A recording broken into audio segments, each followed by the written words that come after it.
Oh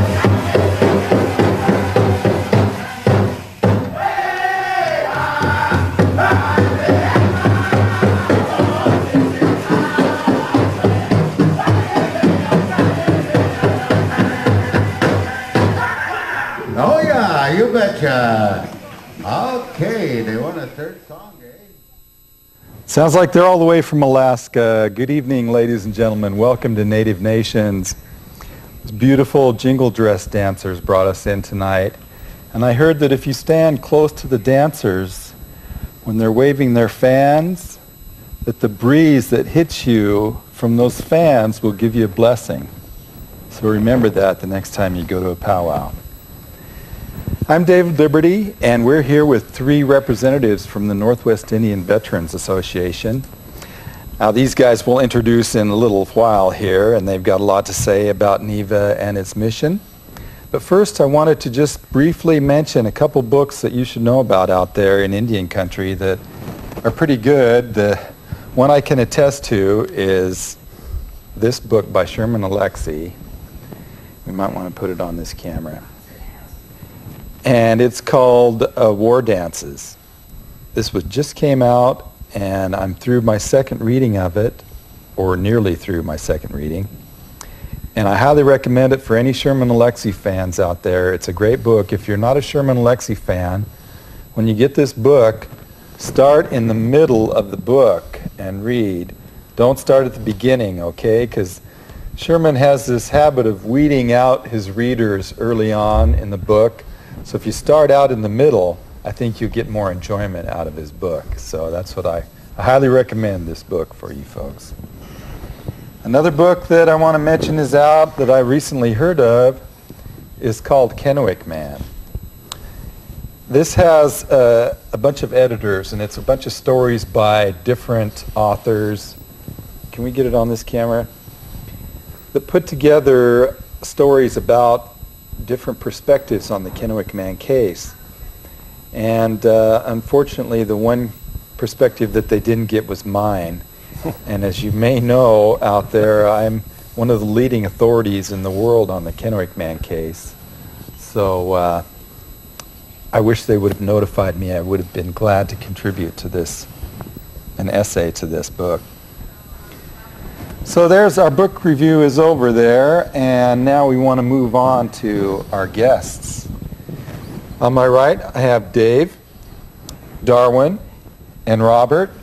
Thank you guys very much for coming. No, thank you for having us. Thank you for having us. From the Northwest Indian Veterans Association. And at the start, I meant to mention that I'm an enrolled member of the Confederated Tribes of the Umatilla Indian Reservation out here in Northeast Oregon. And we also want to introduce you guys. Give us your names and what tribe you're affiliated with. Already, I'm Dave Hancock, Vice President with NIVA.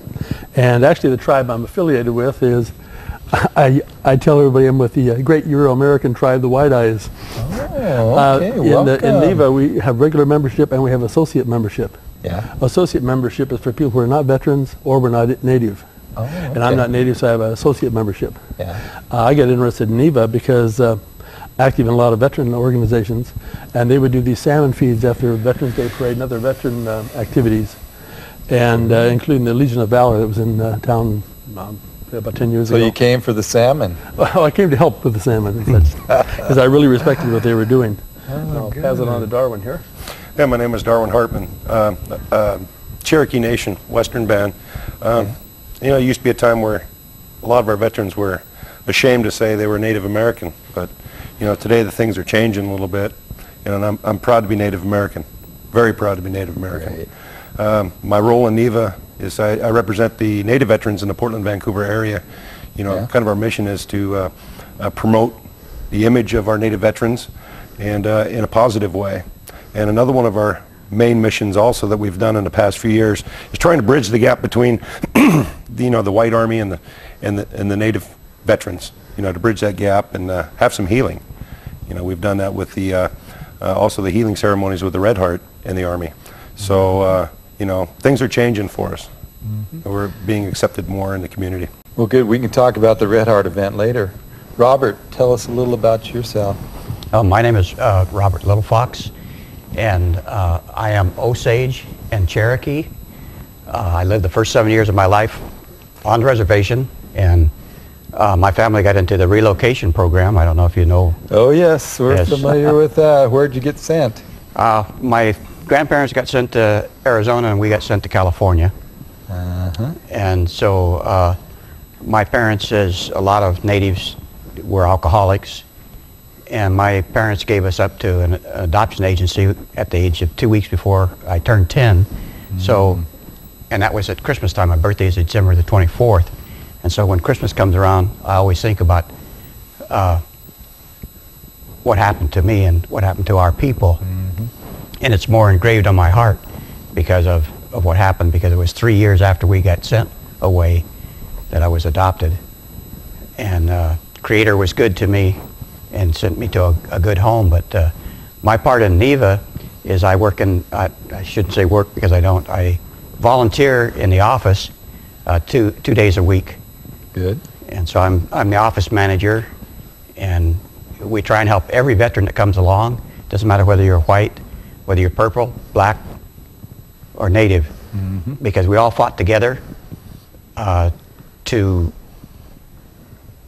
continue the freedoms that we have here in this world. And so one small story that I can tell you about what happened to me when I was in Vietnam. I was a medic in Vietnam at 2 tours. And I used to pick up secret messages, and so I read the secret message, and the VC was supposed to come on a certain Sunday and overrun our camp. And so I went out in the village on Friday to get my laundry. And the lady, my laundry lady says, "Ooh, baby son, you #1 baby son, you need to go hide. VC come on Sunday." And she was wanting me to go hide, so I didn't get overrun. But that was kind of scary. All the people in the village knew about it, but we weren't supposed to know about it yet. But I did read through the secret messages, so. Yeah, you had a good friend too. Yes, I had a good friend. I saw a lot of direct results of what war is all about. And so when we, as natives, share in what has been happened all these years, we appreciate, even though we lost our land, we appreciate everyone who fought side by side for us. Sure. And so as a NIVA veteran and working in the office, I don't care who comes in, I'll help them. Good. Yeah, for you viewers out there, if you need services as a veteran, native or not, you can go to NIVA for your services. Well, Robert, welcome home. Thank you. You know, if you have attended a powwow somewhere in the region, you've probably seen the honoring of veterans at a powwow, which really gives you an idea of how the value that Indian people place on the veterans.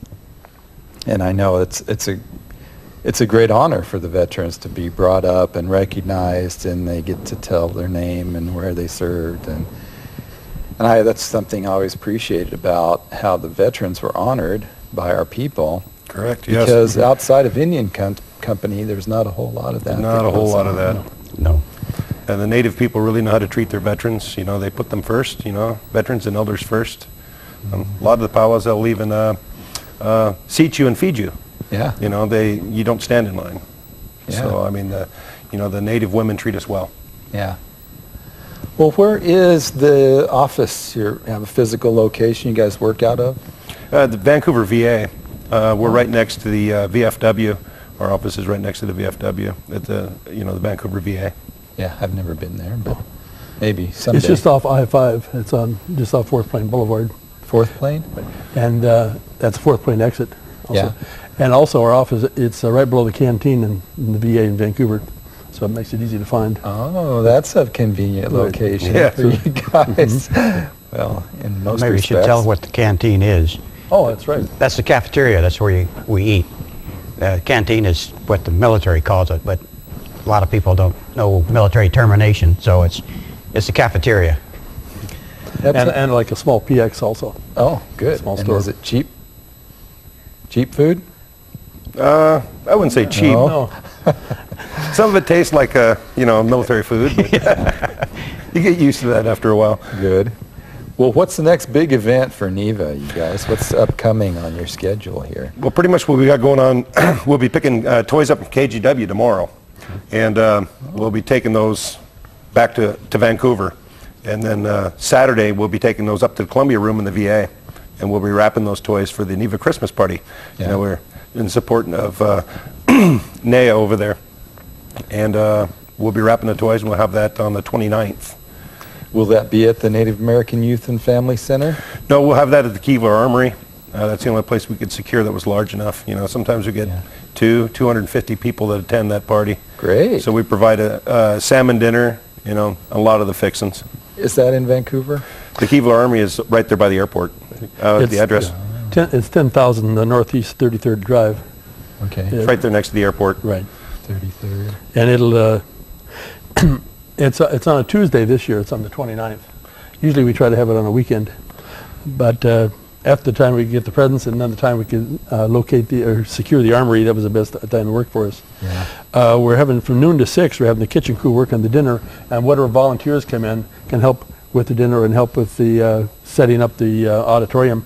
And you still need volunteers, Oh right? yes, we're always happy, and particularly if they got Oregon food handler cards, they're really appreciated. Oh, okay. And then from Yeah, if we get enough of those volunteers, us veterans can stay out of the kitchen. Yeah, that'd be nice. Yeah, that'd be really nice. Yeah.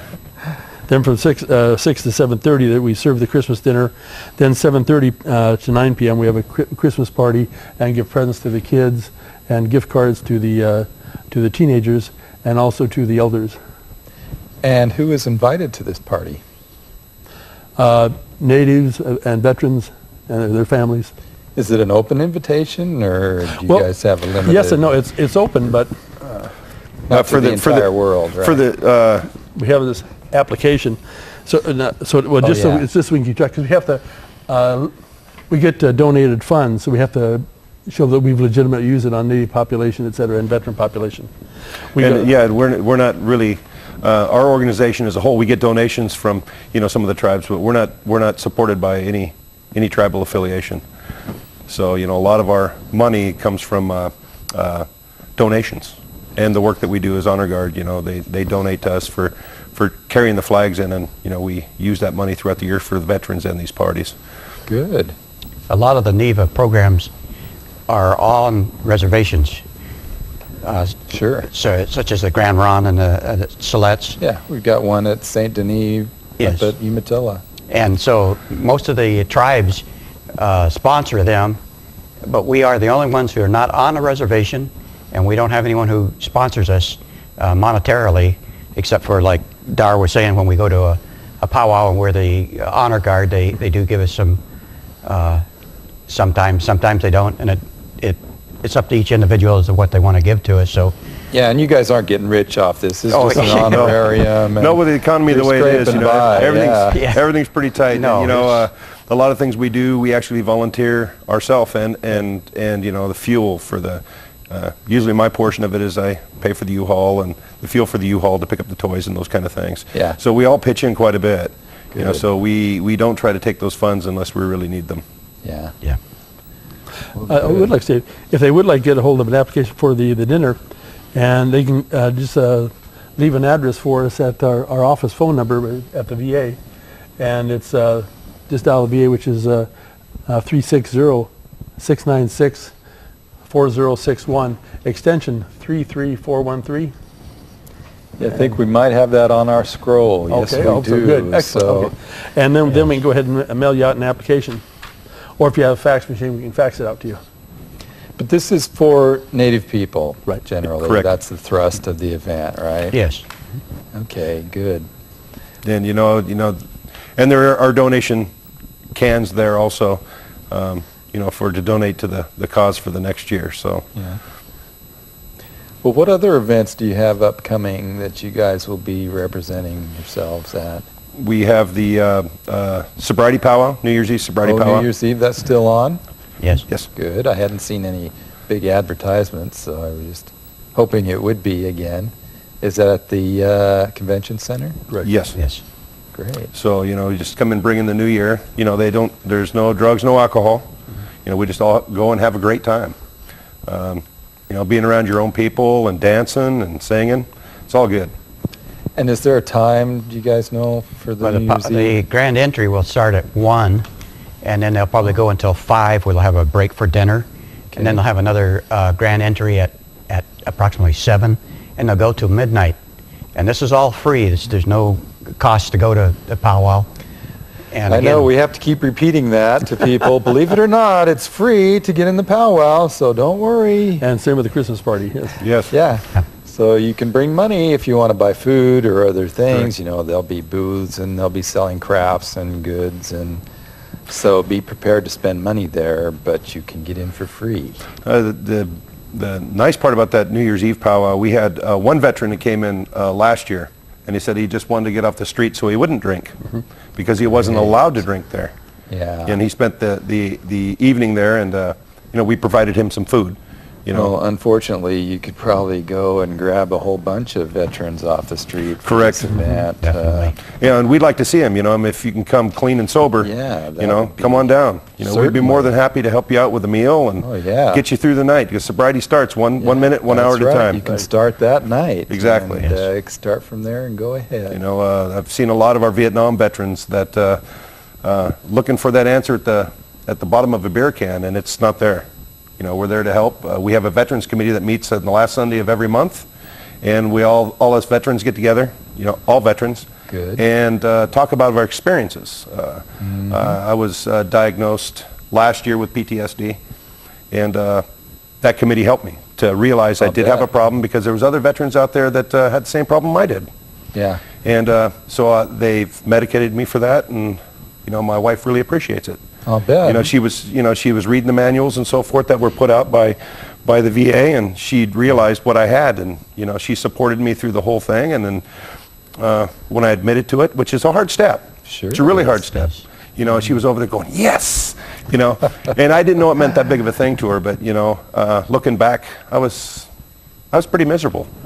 And you know, this organization, if they hadn't have been there, thanks to Alvy Siama, who was one of our veterans, he moved back to Arizona, and he took me under his arm one day, and that was out there in Vancouver, and brought me into NIVA, and showed me that there was another way of doing things, getting me with my people, because you know, I was being raised white, and I got with my people, and that's what helped me out.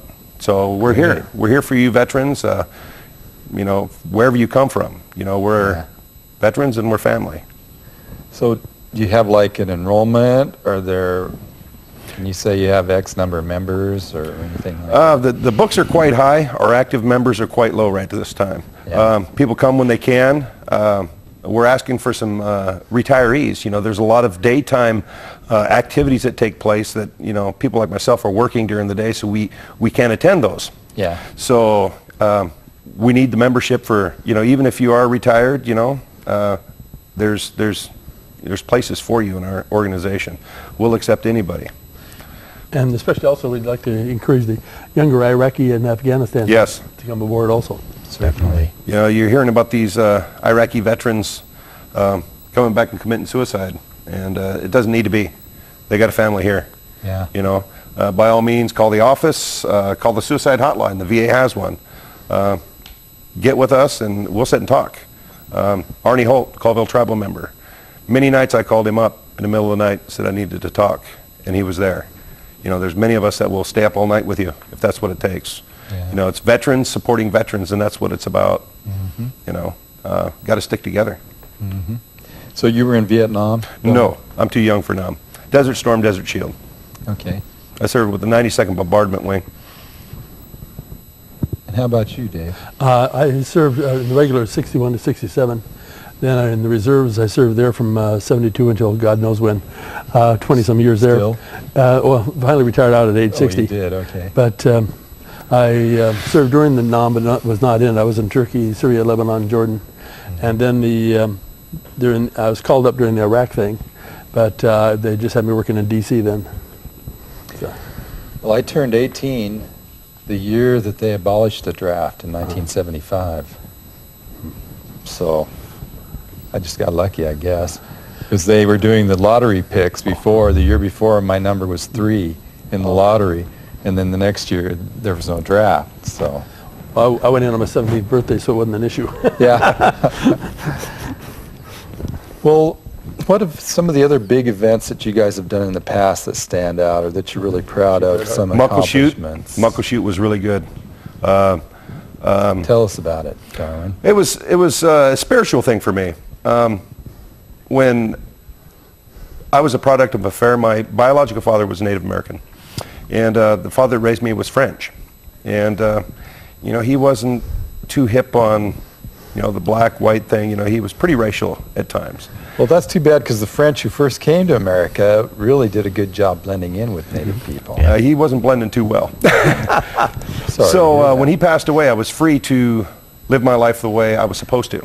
I was, you know, out of respect for him, you know, I didn't do those things. And when he passed away, I guess that's when you could say I became Native American and wow. digging into my culture deeply. Although I used to sneak out occasionally with a cousin of mine who's also Native and go to the powwows. But I was at the Muckleshoot and my family turned their back on me. They said that I had disgraced Dad by being the way I am. And I was feeling sorry for myself up at the Muckleshoot, and I met a couple wonderful men up there. Both were Native veterans. And I heard the Creator speaking to me saying, I took this small family away from you. Look at what I've given you. This whole, 3,000 people there. Here's your family. And that just brought a smile to my face. And as the drums were beating, I was looking at the trees. They were moving, like they were clapping. That I finally got it. But yeah, it was Great. Special for me. Great. Well, an awakening of sorts. Yes. Yes. Glad to hear that. Yeah, we're getting down to where we're going to take a break here in just a few minutes, but we want to make sure that we give each of our veterans a chance to say, what's most pressing, or if you have anything that you really want to say tonight, Robert or Dave or I want to mention one other program that the Yakima tribe had set up with the VA, and that's something called Camp Chaparral, where the VA employees and who are veterans, etc., get to go spend a week at the Yakima tribal reservation and stay in a place where nobody else would stay, and just total immersion for a week for the veterans, and they go through the ceremonies, etc. So that they was have, really excellent. Have a sweat? Oh yeah, definitely had a sweat. Good. And I had several sweats. All But right. the first one was the most significant. Well, that's good that you guys joined up with them. And veterans meeting veterans. Yeah. And I think our next big event will be coming up will be the Chief Red Heart in April. Oh, the Red Heart Memorial, yes. When the Nimipu people were imprisoned during the flight of Chief Joseph's tribe, they were held in Vancouver. Vancouver And Barracks. one of them, one of the young men died, or was it a baby? It was a 3-year-old boy. A 3-year-old boy died. Little Bear. And it wasn't until a few years ago that the tribe started coming down to have this memorial for the Red Hearts, and it's been a great event. It took off, and I haven't been there. I've just heard a lot about it. Mayor Pollard tried and got that event going with those Lapaway people. I think he did an excellent job of getting the Army and the Native Americans back together, and he called it the way it was. What they did was wrong. Yeah. He said, he'd commanded the 104th and had no idea the story ever happened. Yeah. The Nez Perce over there explained to him what had happened. Why do we want to come over there? They said, this is what happened. And he tried real hard and breached that gap. He bridged that gap for us. Yeah. And publicly, I want to say thank you to Mayor Pollard for making that happen and healing that. And as that date gets closer, we'll try and announce it here on our show so you folks will know about it. Robert, last chance. You got anything else you wanted to say? I just want to say that if there's any veterans out there, Native veterans that are hurting, needs anything, needs to be, just want to talk. The office is open on Mondays and Tuesdays, and then also on Wednesdays. But we're there for you, and we respect the veterans, because without veterans there wouldn't be the rest of us, and without our elders. So any veterans that are out there that are still hurting and just want to talk, I've been in combat, so I understand. A lot of people don't understand if you've not been in conflict. But once you've been there, and me as a medic, seeing the direct results of war, I know what it's all about. And so I can understand your hurts. And so anytime you want to talk, just give us a call. We're willing to talk with you and help you in any way we can. Okay, thank you, Robert. Darwin, did you get everything said you needed to say tonight? Because we're about to... Pretty much. There was Okay. one question that's always asked to us when we go out to veterans events, especially by the youths, why the native veteran fight so hard for a country that's taken our land and our rights away. Well, I say, and the way a lot of them feel, is to the fact that we know what we had. We had all this land, this country, and we were free. We know what we had. And we're not willing to lose any more. So we got to stand up for everybody's rights and fight. And, a lot of people don't know it, that an affiliated member of a federally recognized tribe is a member of a sovereign nation and cannot be drafted. Our boys volunteered in every engagement. And the Native American has the highest enlistment rate or volunteer rate of any ethnic group in America. And the most medals. Well, that's a good way to end this show, this half of our show. Thank you guys very much for coming. Thank you for having us. Hopefully we can come back we again. Really appreciate it. Hope we can draw some volunteers from the community if we can. If not, or if you've got troubles, give them a call. So for the next half of the show, we're going to switch over to an issue that is a Canadian issue, but it's also relevant to Indigenous people, where the 2010 Olympics, the No 2010 Olympics group has sent some representatives here, and we're going to show a little video, background information about why there should be no 2010 Olympics, and then we'll come back and we'll interview a couple of these representatives. So get our producer out there to cue it up, and we'll have about 15 minutes on this video. It's a little grainy. Sound might not be too good, but we'll let you know how you can see it yourself if you need to.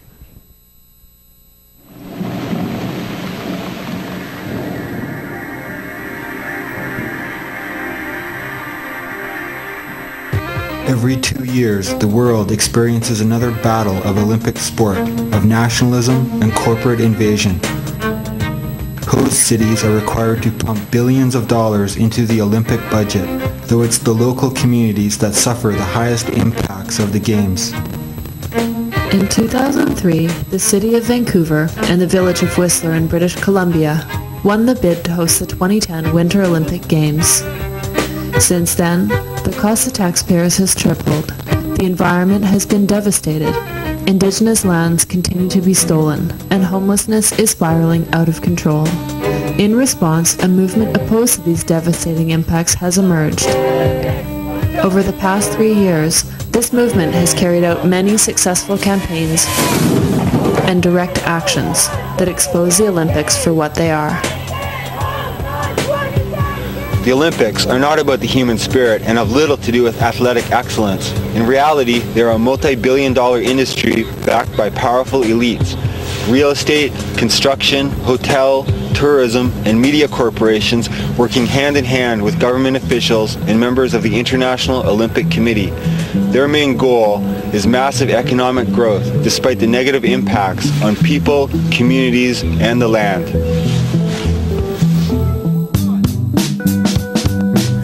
The modern Olympics have a long history of racism, from early founding members to recent IOC presidents. The 1936 Berlin Games empowered Hitler's Nazi regime, and both the 1988 Seoul and the 2008 Beijing Games helped legitimize authoritarian regimes. The 1968 Games in Mexico City were preceded by a massacre of over 300 student protesters just days before the opening ceremonies.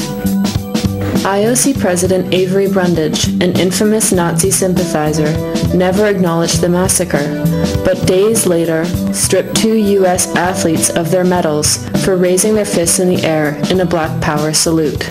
Another well-known fascist was Juan Antonio Samaranch, formerly a Spanish government official in Francisco Franco's regime. He was president of the IOC until 2001.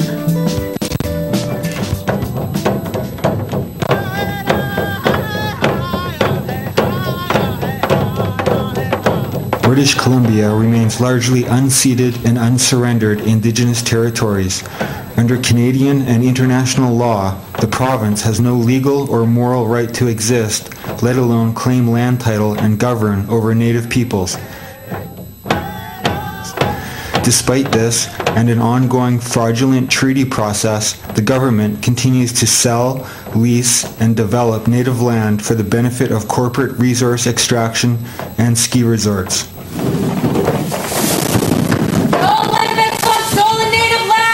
In order to pacify Indigenous resistance, Indian Act chiefs and councillors have been brought into the Olympic industry, including those of the 4 host First Nations.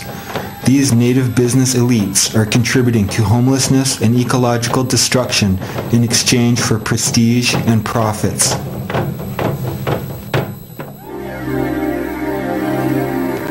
Despite promises of the greenest Olympics ever, the 2010 Games will be among the most environmentally destructive in history. Already, 100,000 trees have been cut for the Sea to Sky Highway expansion and Olympic venues in Whistler, resulting in habitat loss for sensitive animal and bird species.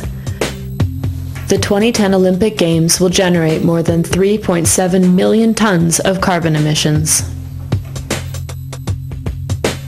Since winning the bid in 2003, the City of Vancouver's homeless rates have increased by 370%. The 2007 Fair Play for Housing Rights report claims over 2 million people have been displaced by the Olympic Games in the various host cities since the 1980s.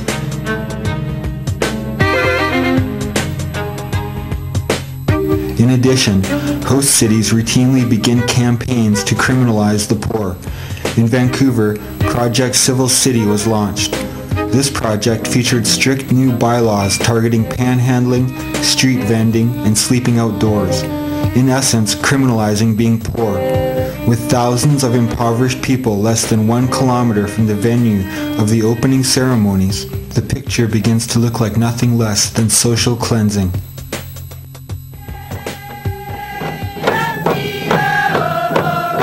Mega events such as the Olympics draw hundreds of thousands of spectators and cause increases in prostitution and trafficking of women. In Vancouver, over 68 women are missing and or murdered.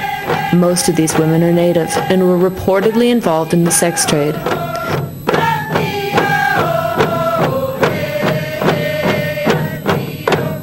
In northern BC, over 30 young women, mostly Native, are missing and or murdered along Highway 16, also known as the Highway of Tears. The 2010 Olympics and its invasion of tourists and corporations will increase this violence against women.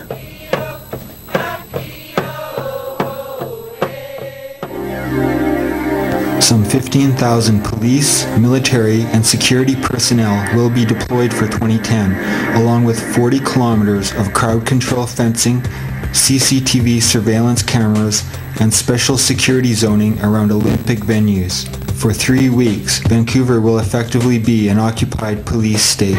To date, there have been attacks on Olympic resistance groups, arrests of protesters, office raids, extensive surveillance, and media smear campaigns, all to undermine 2010 resistance. The security budget for the 2010 Winter Games is over $900 million. The original budget of $2 billion put forward by the Vancouver Organizing Committee for 2010 didn't include the Sea to Sky Highway expansion, the SkyTrain line to the airport, or the new convention center.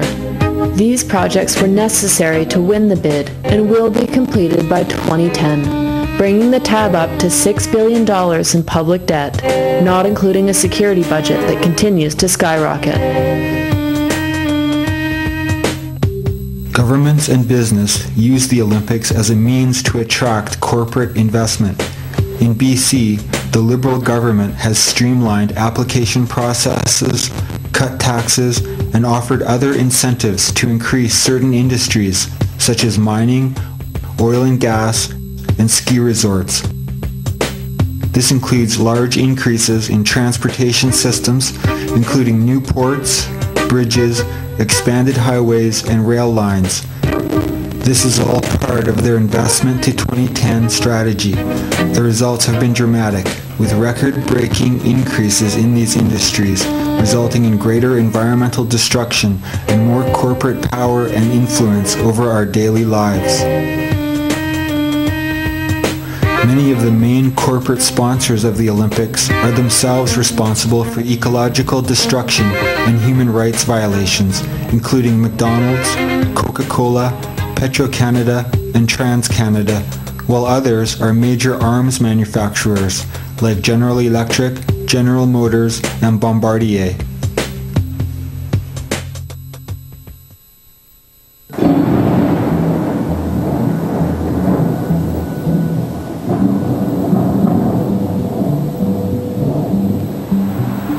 Direct action against the 2010 Olympics didn't really begin until 2006, when a blockade was established here at Eagle Ridge Bluffs to stop expansion of the Sea to Sky Highway. Long live Eagle Ridge Bluffs! Down with tyranny! In May of that year, 24 people were arrested, including Pacheedaht elder Harriet Nahaney. In response to Harriet's arrest and the attack on the Eagle Ridge blockade, the first acts of sabotage occurred. Over $50,000 in damage was done to heavy machinery along the Sea to Sky highway expansion. In January 2007, Harriet was convicted of contempt of court. As a sovereign Indigenous person, she rejected the authority of the government. You see, the Royal Proclamation says no treaty, no jurisdiction. That's what it means. And it still stands today. Even though she was suffering from a bad flu, the court still sentenced her to 14 days incarceration. Would you do it again? Of course I would. Just days after her release, Elder Harriet Nahaney died of pneumonia. Harriet's life and her passion for resistance has continued to spread from coast to coast. February 12, 2007. VANOC, the Vancouver Organizing Committee for 2010, and their corporate sponsors unveiled an Olympic countdown clock in downtown Vancouver.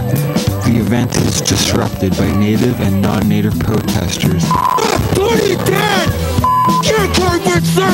including 7 who are arrested. March 6, 2007.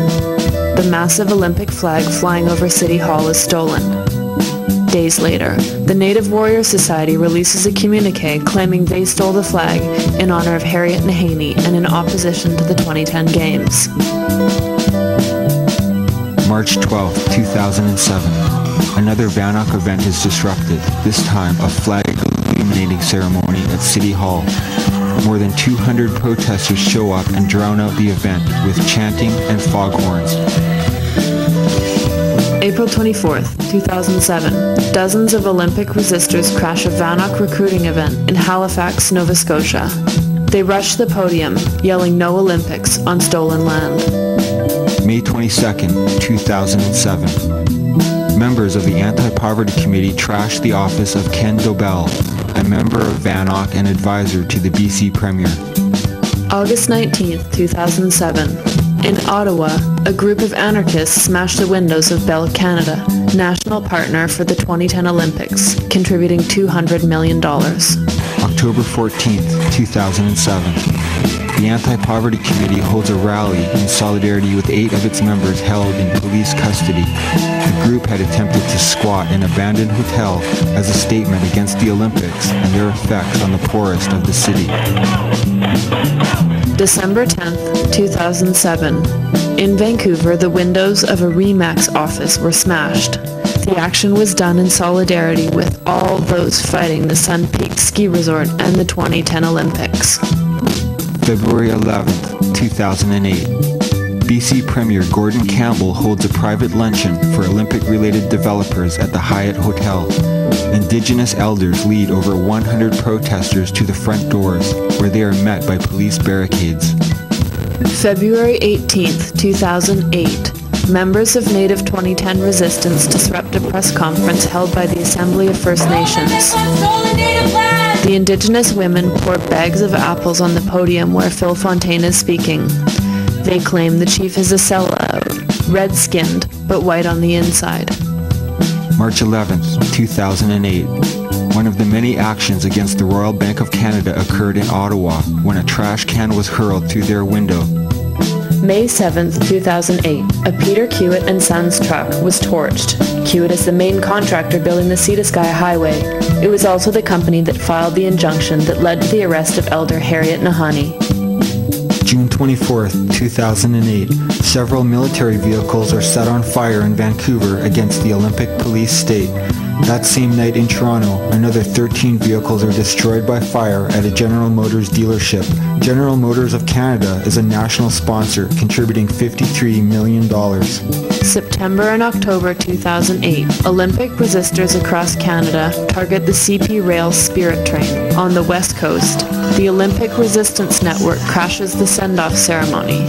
And outside Guelph, Ontario, a woman used her body to blockade the rail line and stop the train. February 12, 2009. To mark the one-year countdown to 2010, the Olympic Resistance Network organized a torchlight parade. Over 200 people marched through downtown Vancouver, waving torches and chanting. This is just a select list of the campaigns and direct actions that have occurred against the 2010 Olympics. The Olympic resistance movement continues to force Vanok off the streets. Large public ceremonies have ceased altogether, and Olympic events are kept secret. To mark the one-year countdown, as the Olympic budget continued to soar, Vanok held a $500,000 private party. Only 300 elite guests were permitted to attend in the publicly funded 8,000-seat Olympic skating venue.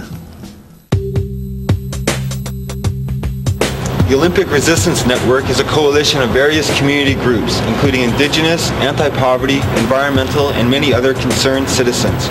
The ORN is calling for actions against our two next main targets: the Olympic Torch Relay, which begins October 30th, 2009 in Victoria, BC, and crosses the country, and the 2010 Winter Games themselves. To ensure the resistance to this corporate circus is as strong as possible, the ORN is calling for a convergence of anti-colonial and anti-capitalist forces to descend on this territory from February 10th to the 15th of 2010. And we'll see you in the streets.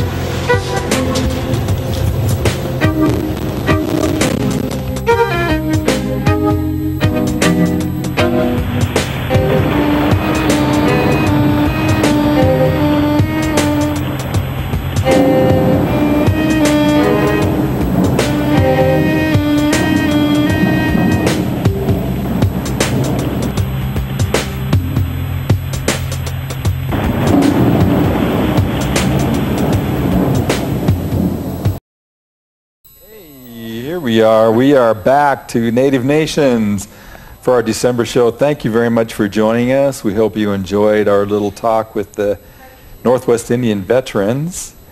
And we're going to take a little change of pace here now that you saw the video from the 2010 Olympics. We've got a couple guests here in studio that we want you to meet. We've got Will, and we've got Tyler. Yep. Okay, and Adam is back. Adam got bumped out by the NIVA guys, so that's okay. Adam, welcome back. Oh yeah, coming back every time.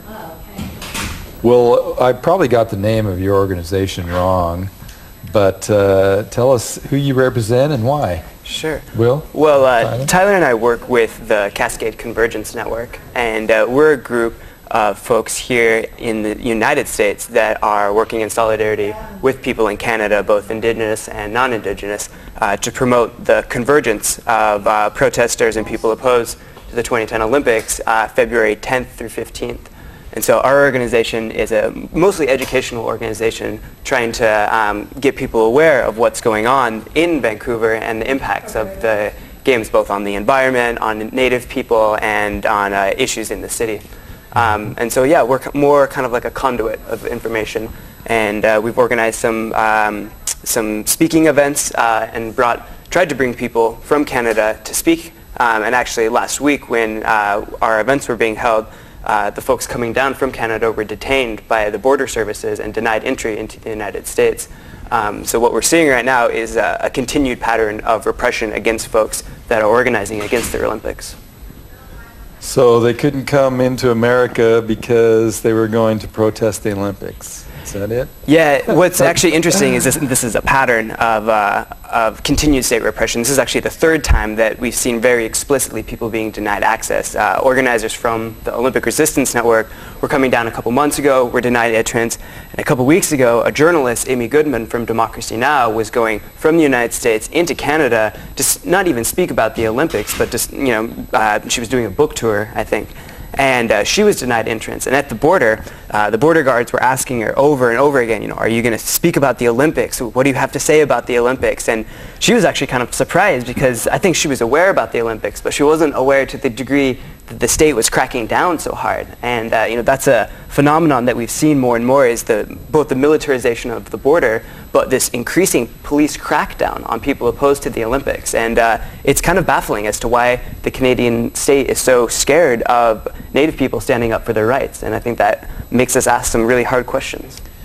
Well, I think the Olympic Committee has tried to quell any negatives. I know in China it was real important for Beijing to be seen as livable and clean air, and they moved all the homeless people out of the city, which probably happened in Atlanta and Australia, and so that's kind of a pattern of repression there.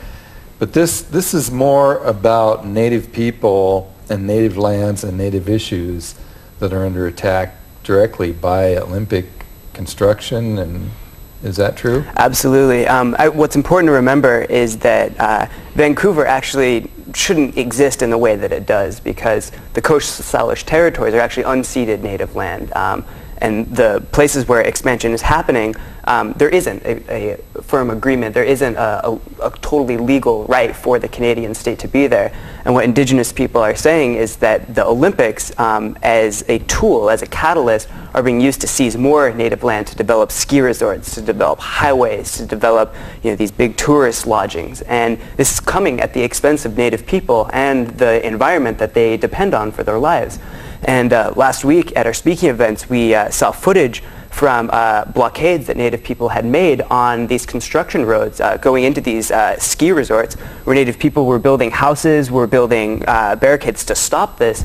And what we saw in these movies that Native people had made was incredible repression from the state, crushing this resistance by Native people.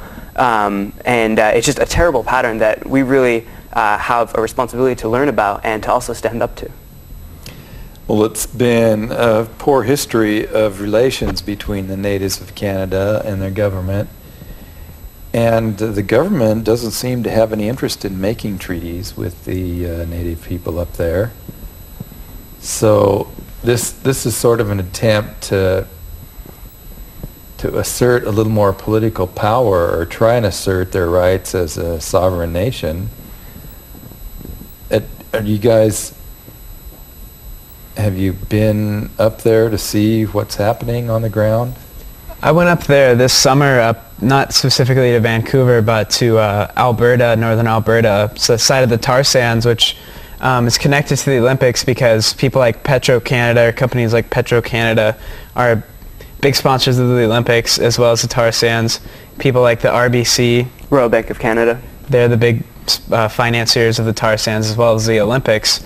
And it's the world's largest industrial project in the world. It's a project that supplies 20% of U.S. oil, more oil than any other country. Really, from the tar sand? Yeah, Canada in general, but that's where most of the oil's coming from.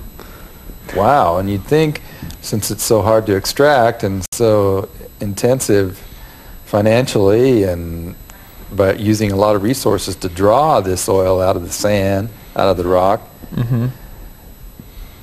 and yet the price of gas hasn't changed that much. It's like it's all going to catch up eventually. Yeah. Where the disaster is waiting to happen, it just hasn't happened yet.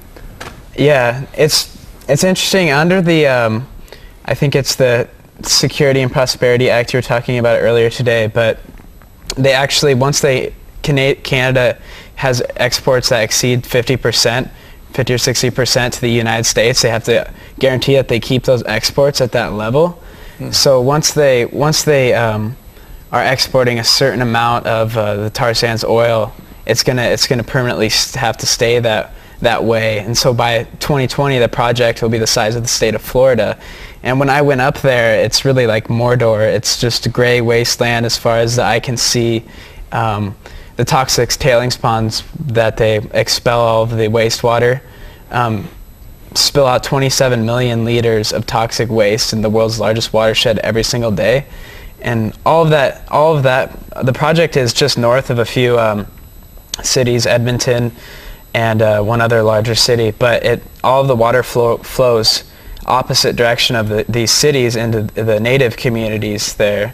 And the water is so toxic, it's like 20 times more toxic than what environmental agencies consider toxic. And so it's completely like wiping out any way people can survive off the land up there. And so, well, now tell me if this is right. I heard that they were drawing water off of the other side of the Continental Divide and bringing it back over onto the other side of Canada, so that the tribes that were downstream from that water source were denied all that extra water that was being diverted off of their entire basin back into central Canada. Wow. Did you hear about that? Yeah, I was gonna just say real quick that the reason why this is such a big issue with maybe it's on another, it's in Canada, but to the United States it might not be an issue for the United States, but for Indian people it's an issue anyways. It doesn't matter if it's in Japan, it's still, these native people are there that they need our help, or they need more help, or and I think that it's even though you go to the border, and even if you're native and you're not even going to Olympics or even going to talk about the Olympics or protest, they still are there to stop you from going. And we need to find a solution, not a solution, but find a way to get over there. I mean, I'll go over there, don't matter if it's jumping a fence, I'll get over there for that, because that's like, you can't just, I mean, that's what they'll try to do, is put a border up for us to climb over, and that's the thing that will happen, because the Indian people over there need us, and then that doesn't mean that we're supposed to be over here. This is the reason why I put it on television, because it's I haven't seen about it on television. I just seen the positive things of, the Olympics are happening and everything, but you don't see what else is happening with it. Yeah, we're giving you some inside information that you wouldn't be getting from your normal sources in the media, so stay tuned for more information. Definitely.